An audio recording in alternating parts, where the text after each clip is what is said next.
hijo. Hasta el pinche celular les habla, ¿ya ven? Bueno, ¿algo más? Ok. Entonces, estamos viendo, justamente como dice Siri, la responsabilidad, el saneamiento en el contrato de compraventa. Ya les dije algo, la responsabilidad por el saneamiento es un elemento natural del contrato. Eso quiere decir que aunque no se ponga, se tiene por puesto.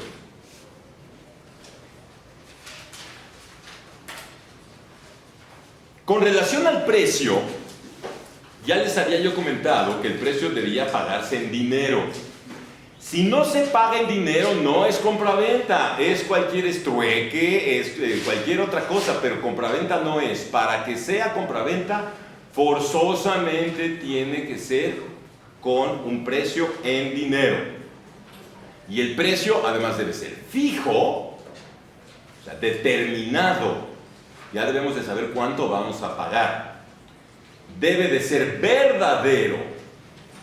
Cuando hablamos de que es verdadero, quiere decir que no debe de ser exagerado. Porque si es un precio muy superior al valor real del objeto, entonces tampoco es compraventa. Estamos allí simulando un contrato. ¿Qué es lo que estamos haciendo? Donación de dinero. Porque estoy pagando muchísimo más de lo que verdaderamente vale. Y además el precio debe de ser justo.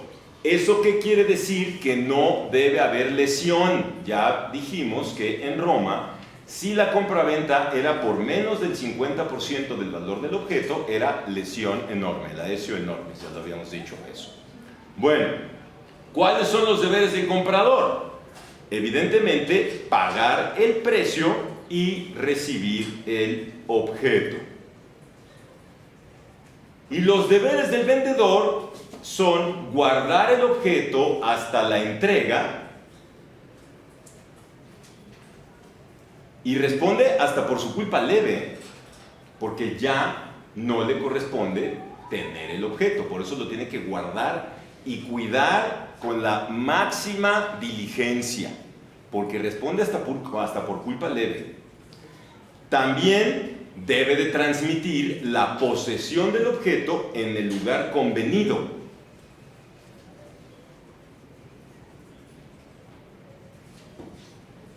Desde que celebramos el contrato de compra-venta, establecemos en dónde se entrega el objeto. Si no establecemos en dónde se entrega el objeto es en el domicilio del vendedor, siempre. Y también debe entregar el objeto con sus incrementos. ¿Qué quiere decir esto? Si el objeto produce frutos, que pueden ser naturales, civiles o industriales, si produce frutos, entonces tengo que entregar esos frutos. ¿Saben la diferencia entre los frutos o no? Díganme, no hay pedos, no se los explico. No voy a decir la misma mamada de... No, ¿verdad?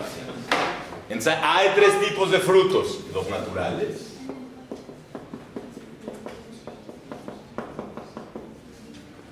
los naturales son los frutos que produce por sí solo el objeto. Un manzano produce manzanas.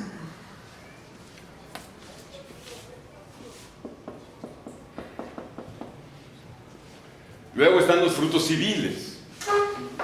Los frutos civiles son aquellos que solamente gracias a la intervención del ser humano el objeto los produce. Una casa no produce dinero, pero si la rentamos, sí la produce. Entonces, por eso son frutos civiles. Solo por la intervención del ser humano es que produce esos frutos. Y tenemos los frutos industriales.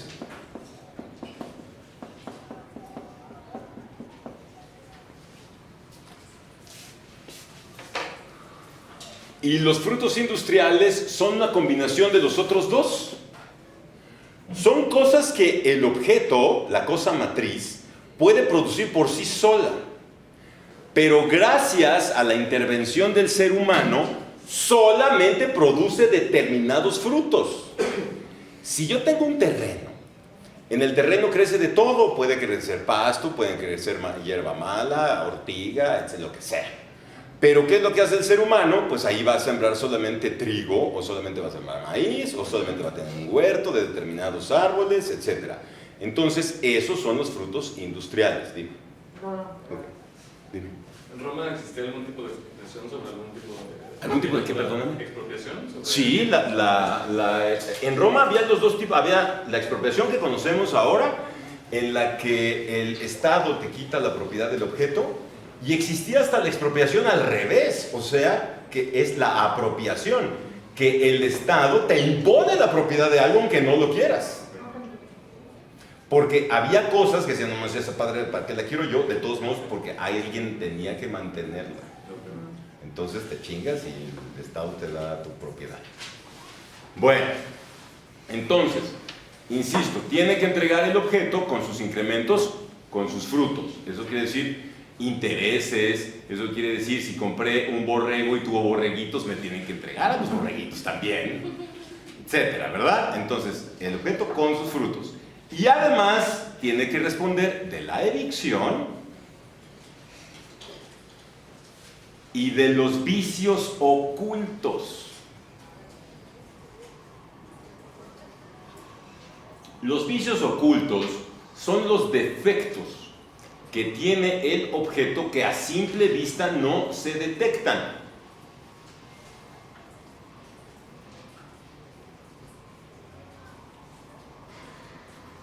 Cuando un objeto tiene vicios ocultos,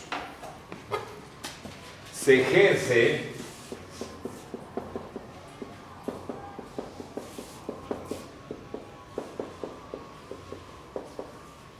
la actio quanti minoris para pedir la disminución del precio. Porque obviamente al tener vicios ocultos el objeto no cuesta lo mismo. Antes en México se acostumbraba, en México de verdad somos una mamada. Antes en México pasaba que cuando se vendía un coche automático había que revisarlo súper bien. Porque la caja de velocidades de los coches automáticos cuando se empezaba a echar a perder, empezaba a tronar. Metía la velocidad, tronaba, y cuando cambiaba tronaba, pero tronaba fuerte, entonces esa caja ya se iba a romper. ¿Qué descubrieron nuestros amigos mexicas? Que si le echan carne molida dentro de la caja de velocidades, deja de tronar. Y entonces le echaban carne molida. Y así cuando tú comprabas el coche, pues estaba perfecto. Claro, después de unos días olía a muerto porque traes un muerto allí, ¿verdad? Obviamente. Entonces, eso es obviamente un vicio oculto. Si yo compro una casa también y de repente ya cuando estoy muy contento y cuando empieza la época de lluvias, llueve más adentro que afuera, también eso es un vicio oculto. Evidentemente los fantasmas que no existen no son un vicio oculto. No puedes decir, ay, no mames, me espantaron. Pues no mames, ser un pendejo y nadie te espantará. Se me subió el muerto, y esas mamadas que dice la gente. Qué pedo. Bueno, dime. ¿Por cuánto tiempo era? Un año. Un año, y se puede ejercer cuantas veces se encuentre un vicio oculto. En México sigue siendo un año. En México, cuando encuentro un vicio oculto, tengo dos opciones. Pedir la disminución del precio o pedir la rescisión de contrato. ¿Como una garantía? Pues es la garantía del objeto, efectivamente. ¿Y qué pasa cuando dicen que no hay reembolsos o nada de eso? Otra vez, las cláusulas de no responsabilidad se tienen por no puestas. Cada vez que dicen salir a la mercancía no hay reembolso, no, claro que hay. Si no es que quieras, cabrón. Es que yo aquí con un letrero muy bonito, vale, pinche letrero, la ley dice que me tienes que responder por lo que me estás vendiendo. Entonces, sus letreritos y nada. Es que mira, el problema, la mayor parte de la gente se deja guiar por esas cosas y no pregunta, o va con su comadre, ¿no? Y así te llegan incluso a preguntar, es que mi comadre me dijo que así se hacía. más está rependejo, casi no se hace. Entonces, la gente no pregunta. Entonces, ¿por qué lo hacen las tiendas? Pues porque la gente no pregunta.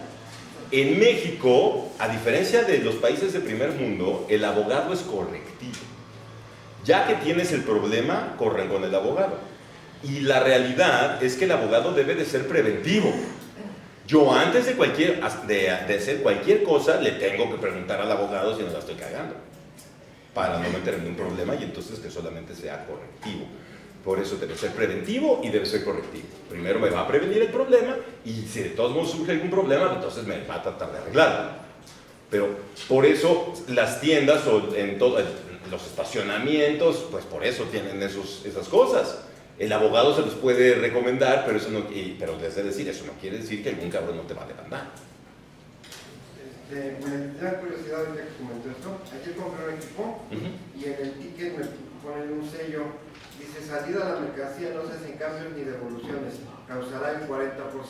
El que yo haya aceptado el ticket y la mercancía me obliga a aceptar esta condición. No. Esta condición No existe, se tiene por no puede ser súper nula. Esa es dolosa, o sea, está cabrona esa mamada. Si en algún momento compras y es un equipo de que... es un tanque hidroneumático. Ok. Si en algún momento falla, entonces, en lugar de ir a discutir a la tienda, o sea, puedes ir a la tienda y decir, no, esta chingadera no funciona. Entonces, ¿a dónde vas? A la Procuraduría del Consumidor, y si tampoco, entonces a los tribunales juzgados. Y ahí vas a ver cómo se chinga. Nada de que, no. ¿Y si lo compras en Estados Unidos, por ejemplo? En Estados Unidos es precioso. Sí. Pero precioso, porque tú agarras, usas las cosas y dices, me cagaron, toma, y te regresan el dinero. En Estados Unidos ni te preguntan. A la tienda que vayas, que puede ser desde lo más pinche que será, el Circle K, hasta, no sé, Saks, lo más caro, vas y dices, esta mierda, ya hasta la llevaste a la fiesta. Y dices, no me quedó, me cagó, dame mi dinero, ok, toma. No, pues ahí no hay pedo. O sea que puede haber reembolsos porque no te gustó el objeto. ¡Claro!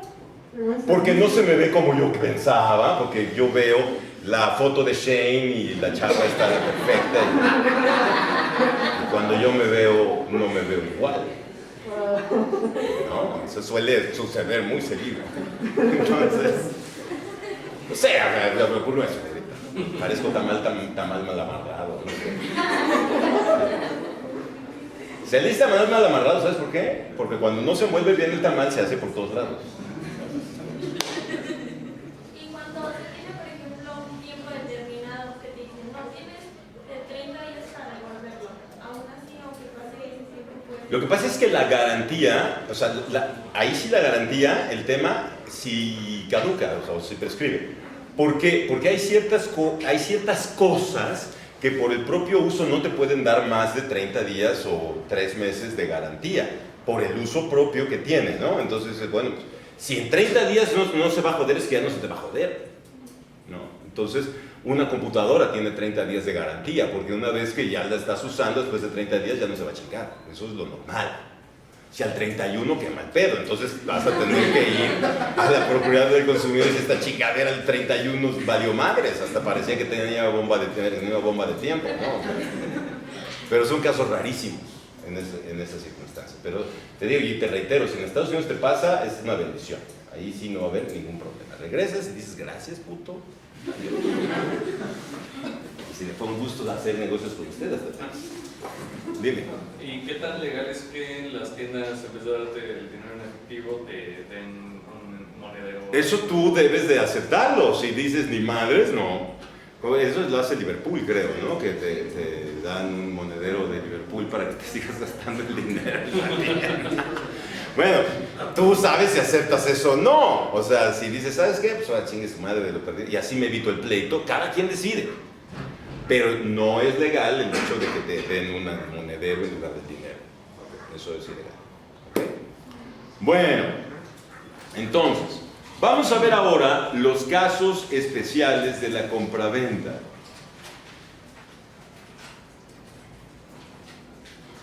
No pactos, sino casos, ¿eh? Es diferente. El primer caso especial de la compra-venta es la doble venta.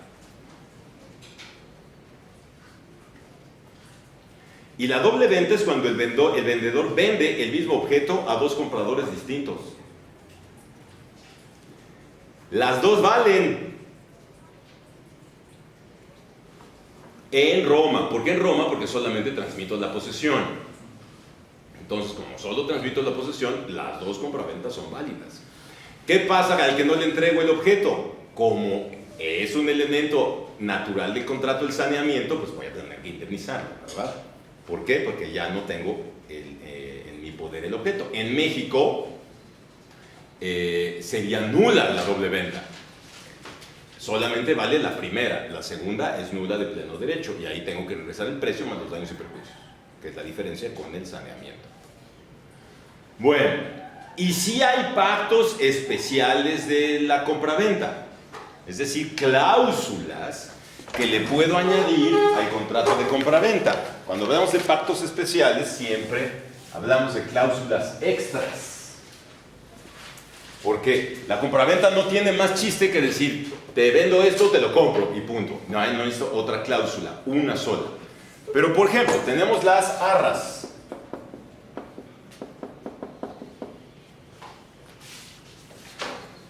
Las arras, que es una cantidad de dinero que se entregan mutuamente a las partes para demostrar interés en la celebración del contrato. Puede ser mutuamente o solamente uno. Esas son las arras confirmatorias. Pero también puede haber arras como pena. Obviamente estas arras confirmatorias serían parte del precio. En el momento que yo entrego es como un adelanto, ¿verdad? Estoy entregando unas arras y es un adelanto. Por cierto, ¿sí se han fijado que el matrimonio por la iglesia es la compraventa de la mujer? Se siguen entregando arras, ¿verdad? Entonces, pues ahí está la lana y te estoy comprando. Eso está padrísimo, me encantan los simbolismos. Sigan casándose, por favor, y luego no se espanten de lo que pasa, ¿eh?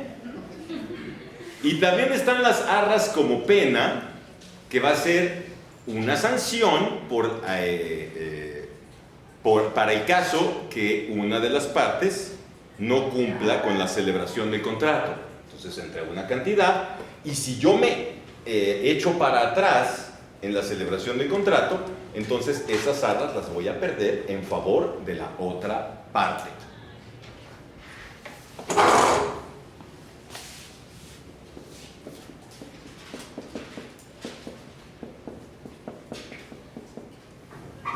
La addictio in diem. Por la addictio in diem, el vendedor podía rescindir el contrato de compra-venta si encontraba un mejor comprador en cierta fecha. Y un mejor comprador no es quien solamente me paga más, es quien me paga más rápido, es quien me lleva el dinero a casa, o sea, el que me ofrece mejores condiciones en la compraventa. Entonces el vendedor puede optar por rescindir el contrato, insisto, si encuentra un mejor comprador.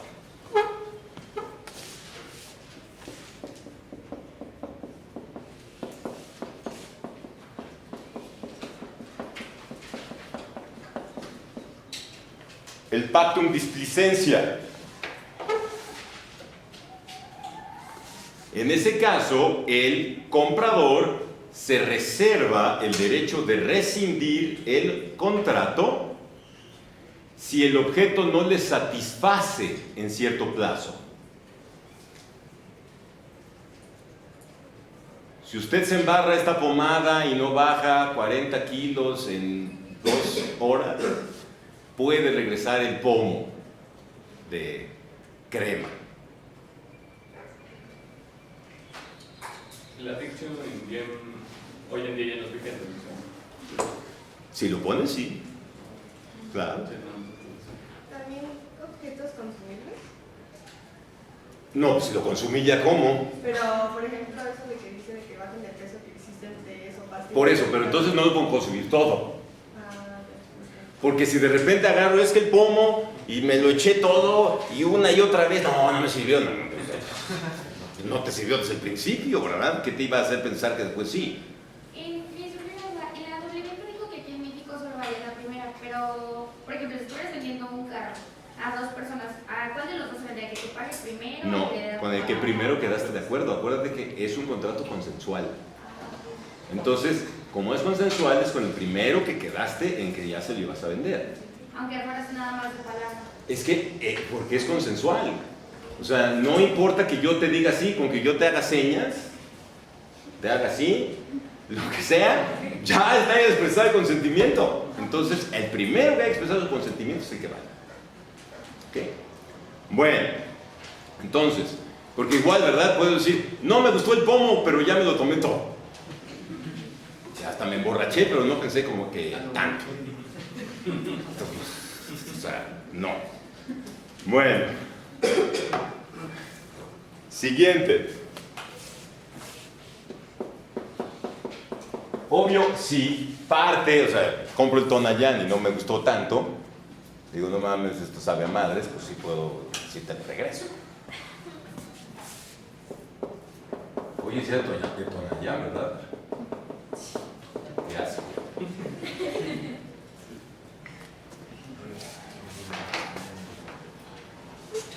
Yo sé que ahorita por su condición económica beben pinche, pero traten de no beber tan pinche, güey, porque se acaban acostumbrando y luego ya de grande siguen bebiendo bien culero, güey. Entonces yo iba a unas reuniones y dices, güey, ¿por qué bebes eso? Pues porque desde chavo vio esa madre, güey, sí, pero pues ya cuando tienes lana ya no bebes esa chingadera. Traten de vez en cuando de no beber tan ojete, güey. Y no solamente comer tacos de suadero, güey. Bueno. En el Pactum Retroemendo, y no es porque no sean sabrosos, a mí me encantan. Hay unos pinches tacos de suadero en Miguel Ángel de Quevedo que voy hace siglos y sigo yendo. Y hay otro pinche puesto en el Paseo de la Salmonela, allí en el Paseo de las Facultades. Así se llama. Sí. Es el Paseo de la Salmonela. Hay el Rey del Taco, ahí voy, puta, también hace siglos a comer tacos de cecina. Pero no solamente voy allí. Bueno. En el Pactum Retroemendo, el vendedor se reserva el derecho de volver a comprar el mismo objeto en cierto plazo o condición. ¿En cierto plazo? O condición.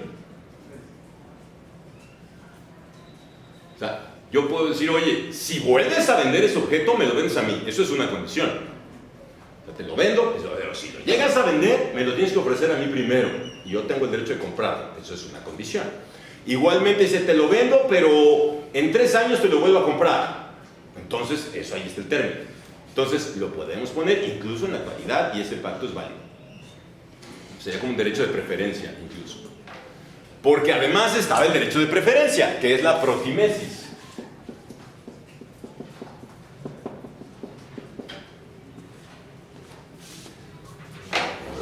En la protimesis se establece que si el que compró el objeto, el comprador, decide venderlo, primero le tiene que preguntar al vendedor si lo quiere volver a adquirir. Es diferente que el anterior, porque en el anterior sí estamos estableciendo la obligación de que lo va a volver a comprar. Aquí le tengo que preguntar si lo quiere si lo quiere comprar o no. Por eso es distinto. ¿Ese también vale aquí en México? Sí.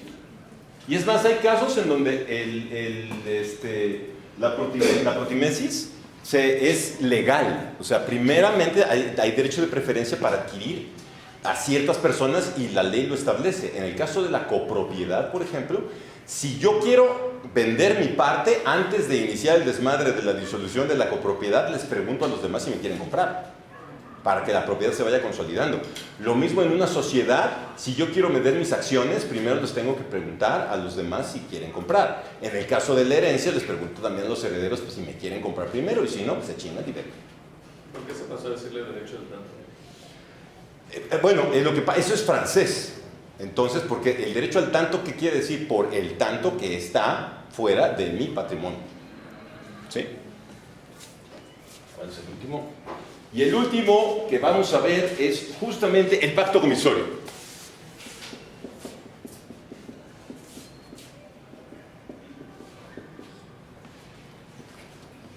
Y el pacto comisorio contiene la condición resolutoria de que la compraventa se rescinde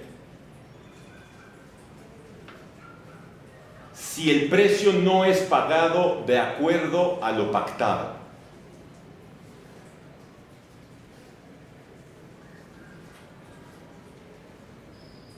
Es como un contrato con reserva de dominio, en donde yo no te voy a transferir la propiedad hasta que no me pagues la totalidad del precio. Aquí no es así, simplemente si no me pagas el precio te rescindo el contrato. Bueno, ¿dudas hasta aquí? Nos vemos el lunes.